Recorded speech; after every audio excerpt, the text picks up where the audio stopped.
আচ্ছা, তোমাদের বাড়ি থেকে যদি সমুদ্র আধা ঘন্টার ডিস্টেন্সে হতো তাহলে তোমরা ঠিক কতবার যেতে আমাকে কমেন্ট করে জানিও তো।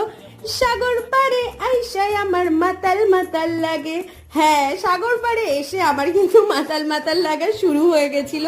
আর তাজপুর বিচের এই সুন্দর সুন্দর ঢেউ, এই স্নিগ্ধ মনোরম হাওয়া, আর হাওয়ায় চুল উঠছিল, মানে পুরো মনে হচ্ছিল কোনো বাংলা মুভির শুটিং চলছিল ওখানে। তো এই জায়গাটাতে ওঠার সময় আমি আর ছেলে তো প্রায় পড়েই যাচ্ছিলাম।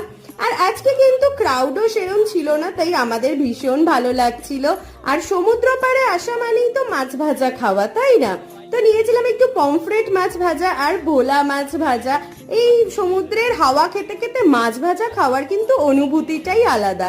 তারপর ওখান থেকে আমরা একটু হলদিয়া সিটি সেন্টার চলে গেছিলাম, ওখানে একটা নতুন ট্রাম্পলিন পার্ক খুলেছে। তো ছেলে প্রথমে ভয় পেলেও পরে কিন্তু ভীষণ মজা পেয়েছিল। তো চলো আজ এই অবধি, দেখা হবে নেক্সট ভিডিও।